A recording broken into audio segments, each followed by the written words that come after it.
I'm AC. Welcome to Bit Seizure. Guess who's got a birthday? That's right, the Virtual Boy is turning 20. The best thing about this, I'm not gonna sing.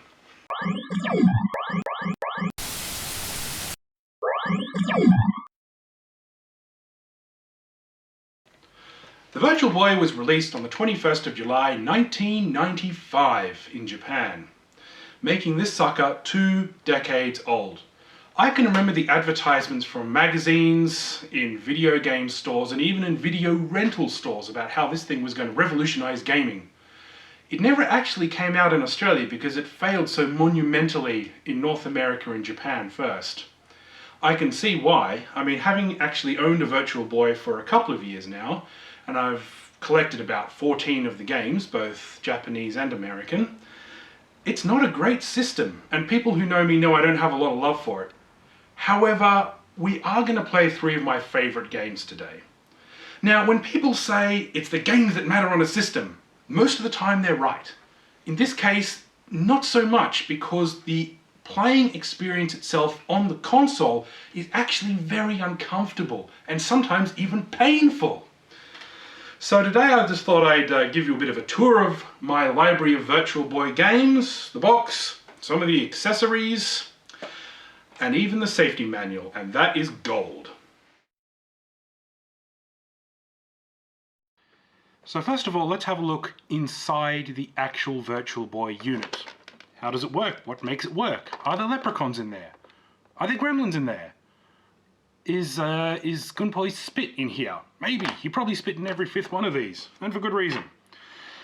So, first of all, if you want to take your Virtual Boy apart, probably not a good idea. But if it's broken, yeah, why not? You're going to need a special security bit like this to take these kind of screws out. You can use needle nose pliers in a lot of cases, but it's just worth it to get one of these. So, first of all, we actually have the cartridge slot. Comes off like this. This is where the cartridge goes. Now, all of the Virtual Boy games that I have this little security, well, rather, it's this little tab to keep them from getting gunk up in here. So not quite a plastic box that the Game Boy games came in, but this is good enough, I suppose. The great thing is that a lot of Virtual Boy games came with battery backup because you could not play them more than 15 minutes, or at least you weren't meant to. We'll come to that a little bit later on. But you put these right side up if the whole unit was right side up anyway, and so you'd pop it in here like that. So there you go. That is a Virtual Boy game connected. Now this bit comes off very easily just in case there are any problems with the pins. There is 2 rows of about 20 or so pins. I'm not going to bother counting them along there. And the very delicate pins here are actually protected by a little spring mechanism, so you can't put your finger in there or get a screwdriver and actually accidentally bend the pins. That would be very bad. Okay, let's actually have a look inside the unit now, and ooh, came off a little bit nicer than I thought it was going to. So here we go. The inside of a Virtual Boy. I think this was owned by a smoker as well as the Super Potato at one stage. This is the ex-Super Potato model. I got it for about 1,000 yen because they obviously couldn't repair it anymore. So we've got the main circuit board here. Special chip by Nintendo. In fact, all 3 of these chips are Nintendo chips. This little plastic bit off to the side that has like a rubber Nintendo seal on the outside of it is actually the speaker. So it is stereo. That's right, you can see both stereos there. You have the volume control right here, where you put in your controller, which also supplies the power, and the link cable, which was never used. So let's look a little bit deeper in here. Okay, so these come out pretty easily. There we go. Now, the cartridge slot itself looks a little bit familiar. Looks like a tiny version of the the NES 001 kind of cartridge that's connected, because I guess it's like a front-loading system, although this doesn't have a spring action, so this actually lasts a lot longer. Not that you need it to. Alright, so let's take it off. So you'll notice immediately that the majority of the inside of the Virtual Boy is actually all to do with getting you the stereoscopic view. So this here is actually the main part. This is the CPU and everything on there. Everything else is just basically, you know, giving you that virtual look. Now, how is it created? Well, it's going to be very, very difficult to see, but there are lenses here.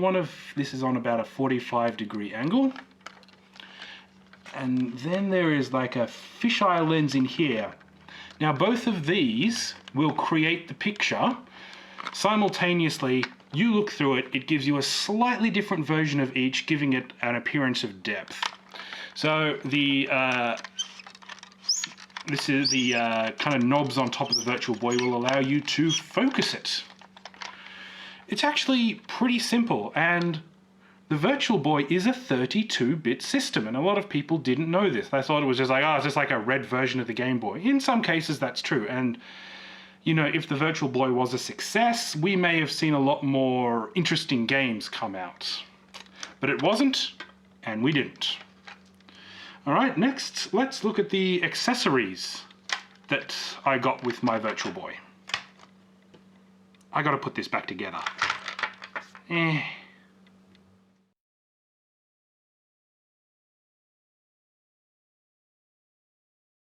So what actually came in the Virtual Boy box? Let's have a look. First of all, I have the Japanese version of the Virtual Boy. The box is a little big, of course, but it's, you know, you've got the Japanese katakana there. On the back it tells you all the stuff you need to do, hook it up, don't feed it after midnight, you know, all that kind of trash. But what actually was inside the box? Well, of course, there was the insert, foam or, you know, kind of cardboardy sort of shitty insert thing. I've kept this all together so I can put away my Virtual Boy because it doesn't get a lot of use, and I want to keep it at least in working condition, just in case I want to play any of the fantastic games that run on the system. I kept the plastic bits so it's, you know, all neat and tidy and clean. This is just a cardboard insert for the foam eyepiece that you use. So that keeps it all nice and straight because that can deteriorate after a while, as a lot of foam sort of stuff does. So, you know, useless. Let's have a look at the actual good stuff. The manuals. This actually came with all the Japanese manuals. The first one here is a safety booklet. Now the safety booklet is gold, and we're going to look at that in more detail soon, just before we play the games. It comes with an advertisement for a new stand. Now, as you're going to see soon, the stand that currently comes with the Virtual Boy, or the only stand you can get for it, not that great. And it also has a advertisement for an AC adapter, which I do have and which we will look at in a minute. And then we have the instruction manual itself. Sure, you know, that's instructive. Why not? All that memos? What would you need to take memos for? Boy, is this thing great. I can't, but oh God, Satan has taken control of my body. Yeah, that's what was written in there. Okay, we of course have the Virtual Boy unit itself. This one is in immaculate condition from all the times I've not played it, basically. This one actually works quite well. Everything is in good condition.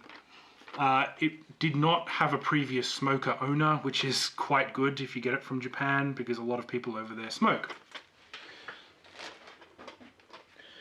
Next, the stand. Now, the stand isn't the worst, also isn't the best. It comes with a little clip here, which you can use to clip onto the bottom of the Virtual Boy, and it comes with a little screw here so you can bend it back and forth. Now, what it doesn't come with is the ability to adjust the legs of the stand. So what you see what you get. You can't make it taller or shorter. You never want to make it shorter. But you basically have to stack it on top of a bunch of books or yellow pages or a chair, or have the demo unit or something. But this stand is wholly inadequate for playing Virtual Boy for any length of time, even a minute. So at least it came with some sort of stand, but of course they'd have to put something in there, I suppose. Next we have the controller. Controller actually has dual D-pads there. A lot of left-handed people really like that feature, although not many of the games took advantage. I think Boxer does, and that's actually a pretty good game. It has 2 left and right triggers on the back, which are also helpful for Boxer and a couple of other games, but not all of them. Now this also supplies the power to the unit itself. So how many batteries does the Virtual Boy take? Well, 6. Now to be fair, these are the original 6 batteries I put in there. It powers LEDs, so you know it's a self-lighting system, but I used good quality batteries just so I wouldn't have to keep replacing them.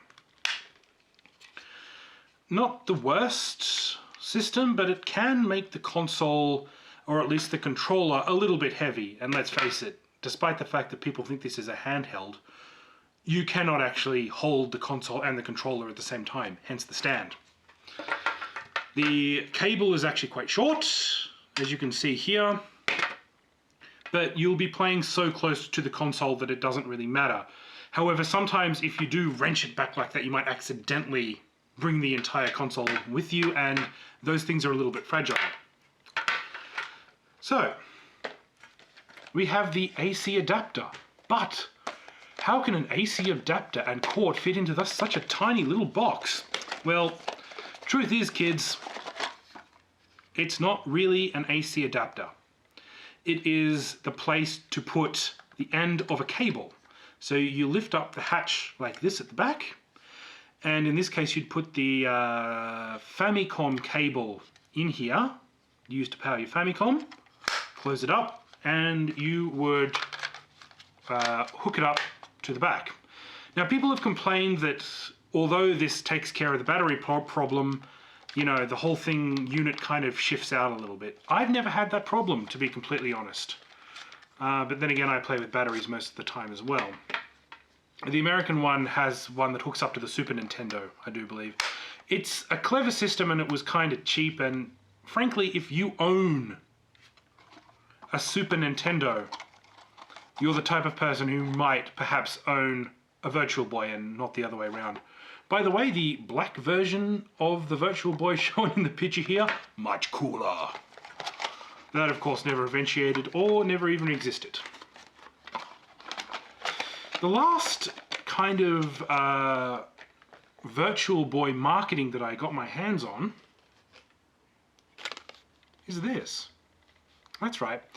This is a pin that was meant to be a market kind of, I suppose, promotional product for the game V-Tetris. Now V-Tetris is shit. It is basically normal Tetris, more clunky, but with a star field behind it, like you'd find on a Windows 3.1 screensaver. It is shit. So why would you have this? The V-Tetris pin. So the idea would have been at one stage that you would have this kind of obvious Tetris piece, Tetrino, I suppose. It's got some batteries in there. You know, stab your shirt with this, have this underneath, and then if you push the button at the back, it's meant to blink. However, in this case, I think the batteries are depleted or they never worked so well. There you go, there's a close-up of it. All it does is a little red LED which kind of blinks on and off, so it's about as functional and useful as the Virtual Boy itself. I got this thing to work once and then it may have depleted itself because it would be about, of course, 20 years old by now. It was just weird to see such a marketing product for such a bad game. And there were 3 or 4 of these. I kind of regret not buying the other ones so I could, I don't know, burn them in a fire or something like that. Next, let's look up my library of games. All in all, I have 14 Virtual Boy games, which is the same amount released in the North American market. Overall, there are actually 22 Virtual Boy games, most of which were released in the Japanese market. However, there were some American exclusives like Waterworld. Why would you have that anywhere other than America? Exactly. So here are my unboxed games, first of which is Wario Land, often cited to be the best game on the Virtual Boy, and in my opinion it is. It's never been released outside of the Virtual Boy. It is just Virtual Boy Wario Land, so not to be confused with the original Wario Land. It does take advantage of the stereoscopic system by moving Wario into the back plane and then forward again, you know, to get items and the such. This is one of the games that we will be playing a little bit later on. Next, a Japanese exclusive Space Squash. That's right, all it is squash, you know. Someone fires a ball at you, bounces it off, you catch it, and then bounce it back again. That's basically all it is. No real reason to release it outside of Japan. Not a bad game, but why is it virtual? Who knows? Mario Clash. Now, every Nintendo system has its own Mario game. This one is, it's basically like Mario Brothers. Not Super Mario Brothers, just regular Mario Brothers with 2 planes instead of levels. It's just 2 different areas, and it's only Mario, and you kill turtles. It's not that bad, but it's not that fun either. Red Alarm. This one has a bit of a reputation for being not that great. I like it though. I mean, you're a wireframe plane, you know, diving and ducking through wireframe areas, but how else are you going to do that on a monochrome system, really? It's a little bit of fun. The shooting's not that bad. The controls are pretty good. Okay, Vertical Force by Hudson. There's the Hudson Honeybee right there, usually a sign of quality. This is just a vertical shooter. You can choose between the 2 planes. You can go up and shoot or down and shoot. You can avoid obstacles, get power-ups, depending on which level you're on. And in some cases, you will need to be on one level than the other. Not a bad game. I like it. Jack Brothers by Atlas. I quite like Atlas. They're a quality video game company. Now, this game is actually very rare in America. However, you can get it for about $10, 1,000 yen in Japan. So if you're after this game, get the Japanese version because there is no difference. It's a fun game where you get collectibles and then you move to the next level below and then kind of fight a boss. We'll look at this one a bit later on because I actually really like this game. Okay, the Tetris. You already know my feelings on this game. It's not a good game, but I'll show you what's in the box. This is the typical Japanese contents of a Virtual Boy box. You've got the safety card, because, you know, you want to be safe while you're playing Virtual Boy. You know, why not wear a giant condom? I don't know. These came with the Virtual Boy for a reason. It's not safe. The warranty card, because, you know, you'd want to insure your Tetraminos, I suppose. The instruction manual, because, you know, yeah, you'd really need to know how to play Tetris after all this time. It's not a good version of Tetris. If it had the link cable support, maybe.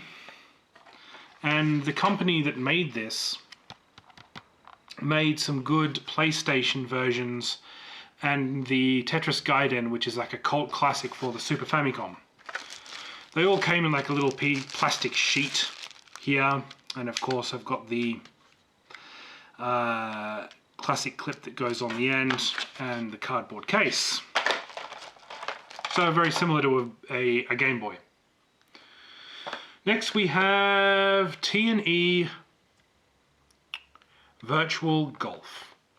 Now, this particular version of golf is really not good. Like, I like golf games, But you got to choose the right club and everything's in red, and then the way that you actually, fire your shot just doesn't make any sense. It's not intuitive whatsoever. So if you see this even in a bargain bin for $5, don't bother. The same can be said for Galactic Pinball. It's pinball.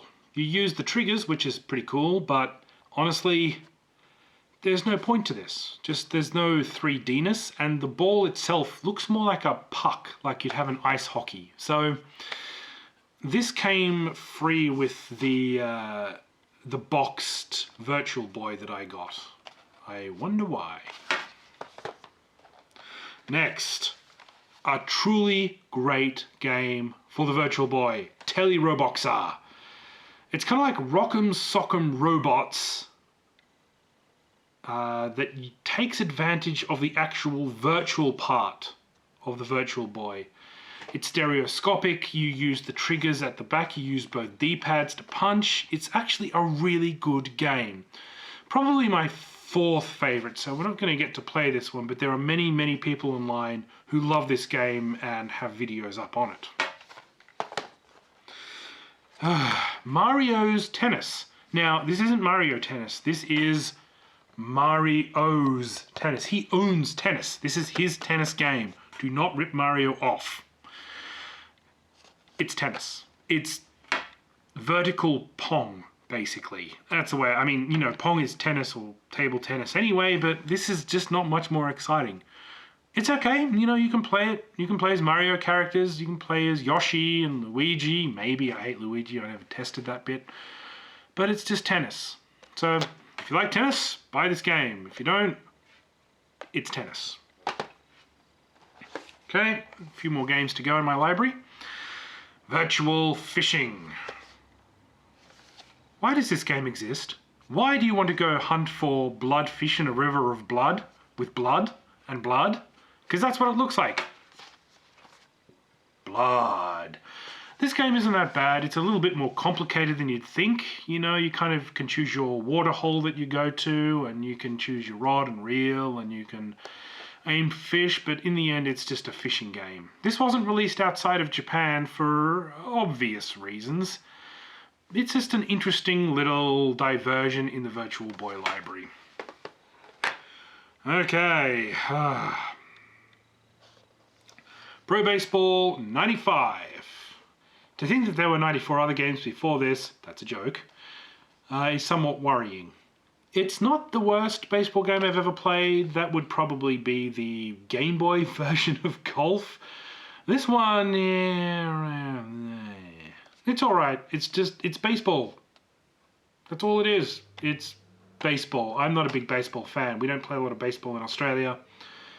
But, I get the fundamentals, I get the dynamics, and this isn't a particularly fun version of it. Lastly, we have a Bomberman puzzle game. Yeah, Bomberman. The original Bomberman series is already a puzzle game, more or less. But this one is kind of like... how would you describe it? Kind of like Pure with bombs. And I really like the way this plays. This is actually one of my favorite games on the Virtual Boy, so we're going to check this one out too. But before we play any game on the Virtual Boy, we have to read the instruction manual for reasons. Alright, before we even turn the Virtual Boy on, I've got a list of do's and mostly don'ts from the safety manual. Okay, let's have a look here. First of all, turn your Virtual Boy on. Or leave it off. That's probably the most sensible thing. And then plug it in. These two sort of seem to contradict each other. But I'm not the expert. That's cool. That's cool. First of all, you need to feed your Virtual Boy a Pop-Tart. Because he's probably hungry. I kept him in that box and I basically starve him. Right, next one. Do not use your Virtual Boy as a polo mallet. Yeah, that's some upper class shit right there. Do not do that. That's really mean. Why would you do that? Why would you use him as a polo mallet? You can use him as a hammer, something useful. Okay. No, this is all good advice so far. Let's see. Next. Do not try to fuse and become one with your Virtual Boy. Yeah, that's some Evangelion shit right there. Don't do that. Why would you try and fuse and become one with your Virtual Boy? You'll become a Virtual Boy. Jeez. Alright, do not try and make your Virtual Boy throw up. He's bulimic. Look how thin he is. What the fuck are you doing, you insensitive asshole? Oh, I can't believe this. Yeah, good advice. Real good advice there. Alright. Do not spit on your thumbs and try and clean its eyes using your thumbs. Well, that's just, you're not its grandmother. I mean, come on, what are you doing here? Seriously. Get a fucking life. Alright, next. Do not let your Virtual Boy start fires. Well, that makes sense. He has no arms. He's ill-equipped to use a fire extinguisher. Do not use your Virtual Boy to, create some sort of chemical weapons. Once again, obviously ill-equipped. He's not handling this situation very well. Why were you letting him do this in the first place? You're a bad person. Okay, next. I got this one. Totally got this one. Even though it's all in Japanese, I totally understand this. Do not expose your Virtual Boy to direct sunlight. Do not get him wet. And whatever you do, no matter how much he pleads, no matter how much he begs, never, ever feed him after midnight. Also, don't embarrass your Virtual Boy. I mean, look how embarrassed he gets. Don't ask it out on a date and he's going, oh, look, I just don't really like you, but, I'm in the box and, I like Pop-Tarts and shit. Seriously. You're fucked up, dude. Seriously. All right. I think we're almost ready to play now. Yeah. So, once again, don't get him too close to open flames or let him cook. Not a good cook.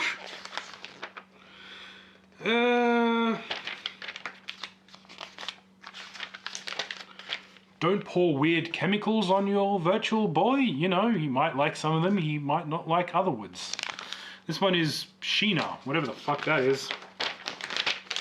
But mostly, don't throw your Virtual Boy in a hobo's fire. He won't produce much heat and he won't keep them warm. Poor hobos. Most of all, okay, I've got it here, right here. The advice here is do not play your Virtual Boy under any circumstances. We're ready to play.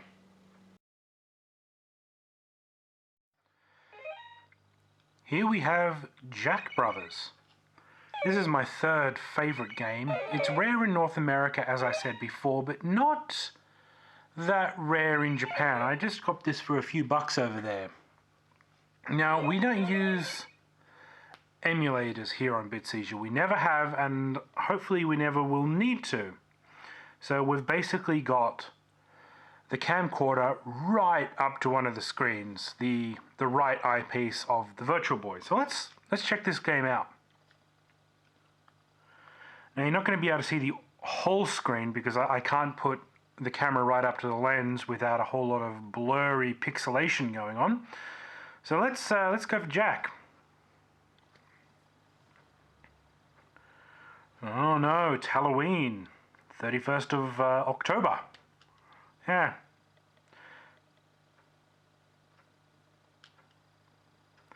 Okay, here we go. You are Jack.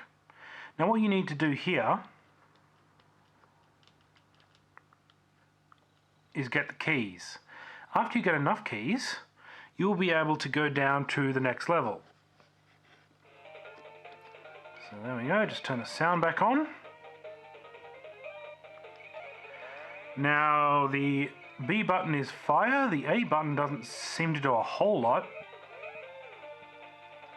After you get all the keys, it says you can now go to the next level down. Trying to take advantage of the stereoscopic view. Here we go. Come on, you can just go down. Whoa! This game is actually really addictive. It's quite simple in the fact that you only have a couple of choices on paths to go. The really annoying thing is that you have a time limit, which although you probably can't see on the screen we're using, really interferes with you. I didn't even notice it at first. I thought I was doing really well, and then all of a sudden it turns out, no, you, there we go. What's that? It's a collectible up there. I'll get that. And down we go.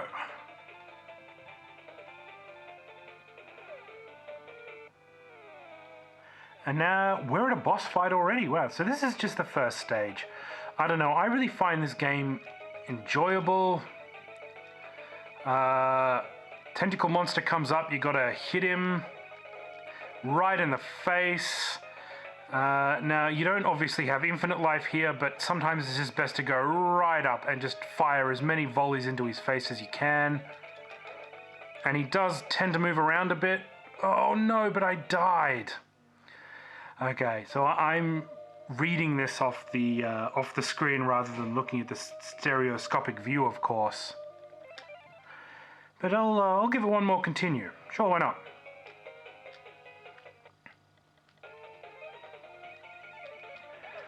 The A button as fire is working just as well as ever. The D-pads do work pretty well, except our friend Jack here is a little bit slow, let's face it. Another key. Ooh. Yet another key. Key.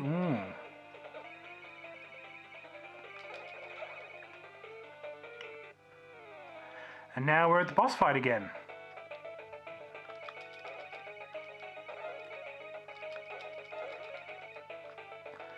Okay, I reckon...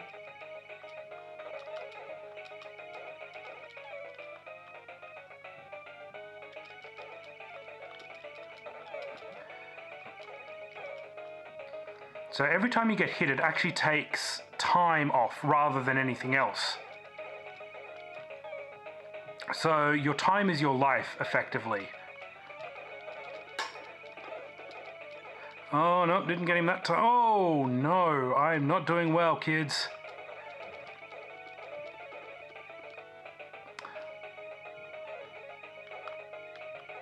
Luckily, if you hold down the fire button, oh, I got him, yes. There we go. So the first level of Jack Brothers is complete. You get the idea of the game. It's actually really fun. I don't think this one does have battery backup, which is a bit of a shame, but, you know, not all of them do. And let's face it, the music is pretty funky as well. I've actually wanted to play this game all the way through, but if you play the Virtual Boy too long, it does have a habit of giving you, you know, powerful, mind-bending seizures. Not always a good idea. Next up, we have Bomberman. Next, we have Bomberman Panic Bomber. Now, in Japan, this was called Tobidase Ponipon, which is a kind of a cute name. Basically means the same thing. Now, every time you start up a Virtual Boy game, it has this, you know, safety warning, the Virtual Boy logo, and of course it asks, do you want to pause this game every 15 minutes? Here we go. We'll turn it off in this particular case.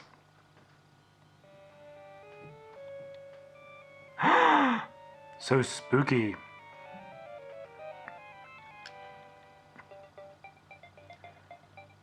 It kind of looks cool here. Now, the great thing about this game is that it wasn't just on Virtual Boy.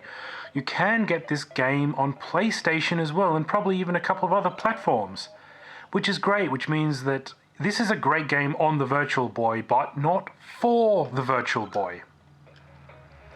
So let's go to Game Start here. Now, this was only released in Japan for the Virtual Boy. Let's go to the easiest level. As I said before, it's very much like a pure sort of game. And you've got the Bomberman music, which is kind of cool.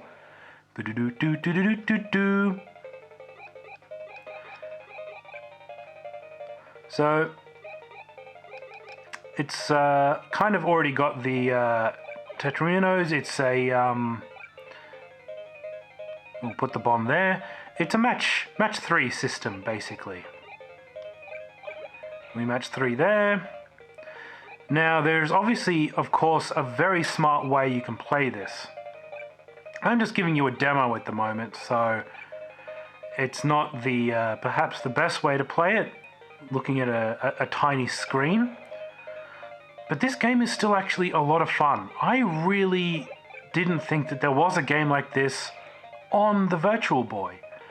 So when I was playing it, I just kept playing it and playing it and playing it, and I ignored the 15-minute pause as I usually do, which turns out is a bad thing. But, you know, I'm quite happy to play this game and keep playing it. And keep playing it. So I should probably turn it off before I get horribly addicted to it. But yeah, it's got a very much a pure kind of style to it. There we go. Now that is cool. You can get a lot of combos and stuff like that. Of course, the combos are always fun. It's just that you can only get 3 in a row, but not diagonally, which always kind of annoyed me. Mostly because I'm a bit of a Connect 4 fan myself. We'll just put those there.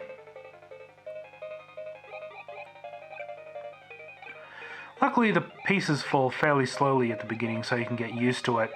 I can see why this game would have become very, very popular.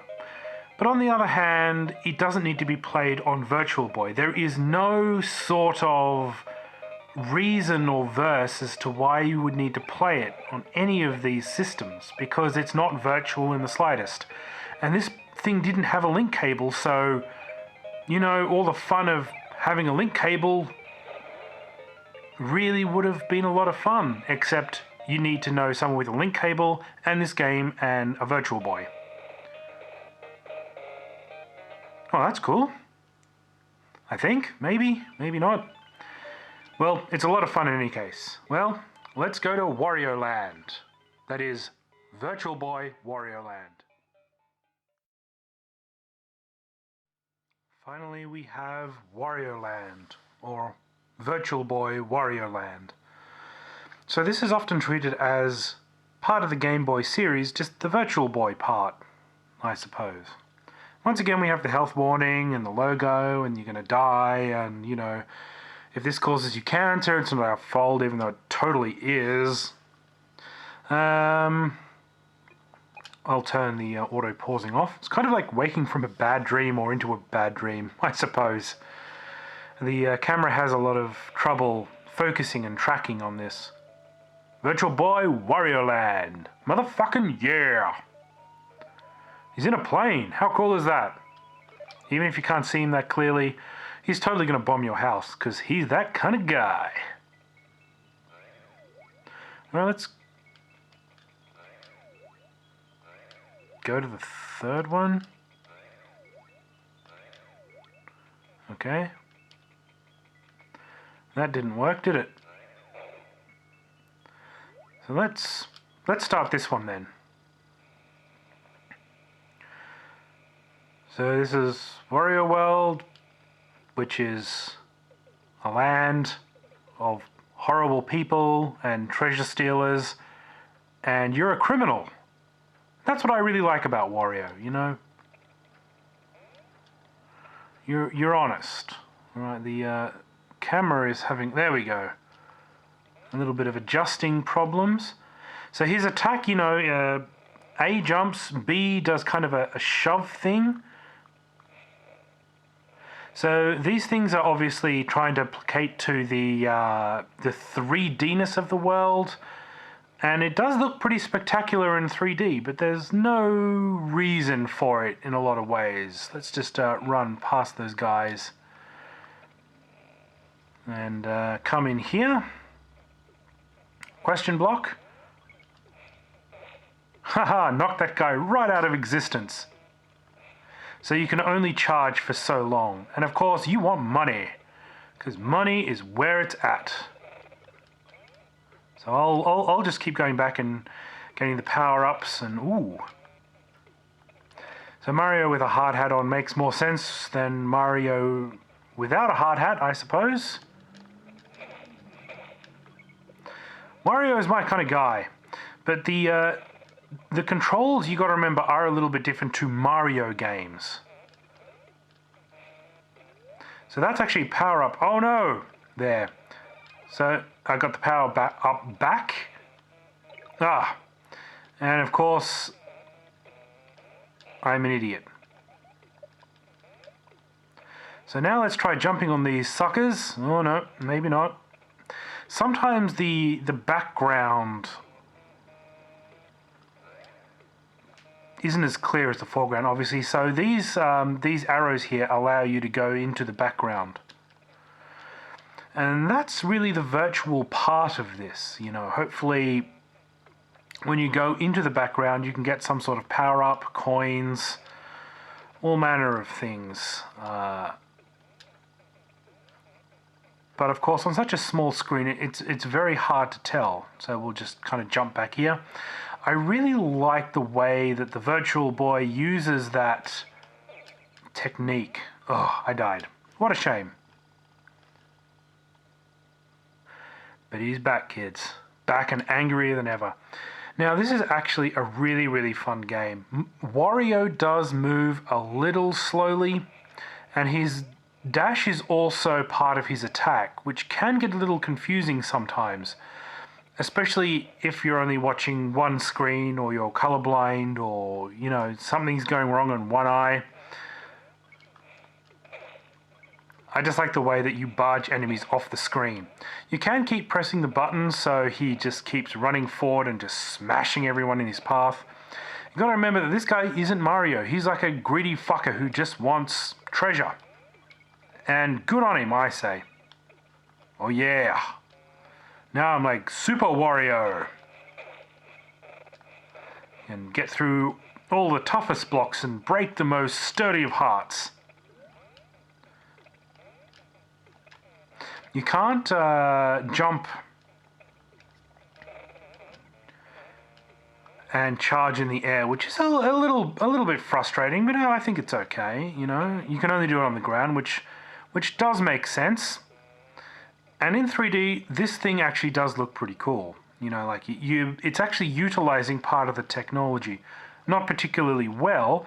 And this would be a great 3DS game, except, as I said before, Nintendo refuses to release this on anything but the Virtual Boy, its original concept drive. So, you know, it's unfortunate, but the only other way you can do this is either with a Virtual Boy or on an emulator. Oh no, see, you can charge, but you got to keep charging there.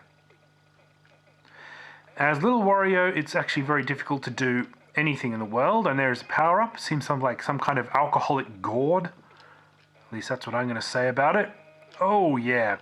So basically, if you can get your hands on a Virtual Boy, or you already have a Virtual Boy, get this game, because it is a lot of fun. And there you have it. Today we've looked around at the games and even inside the Virtual Boy itself. Now, is the Virtual Boy worth remembering after all these years? Yes. As well as being Nintendo's first major failure, it does have some pretty good games on it. Now, it's not worth buying the Virtual Boy and possible epilepsy sieges to play these games, but it is an interesting part of video gaming history, especially around the mid-90s when virtual reality was all the rage. Now, Nintendo brought back 3D with the sweet spot technology created using the 3DS. Now, those games, although are great and only a limited number of them you really need to use the 3D for, it worked. It's a success. So maybe this was just a stepping stone. So after all that, all I've really got to say is, happy birthday, Virtual Boy. You survived 20 years and there are people out there still playing you. Also, fuck you.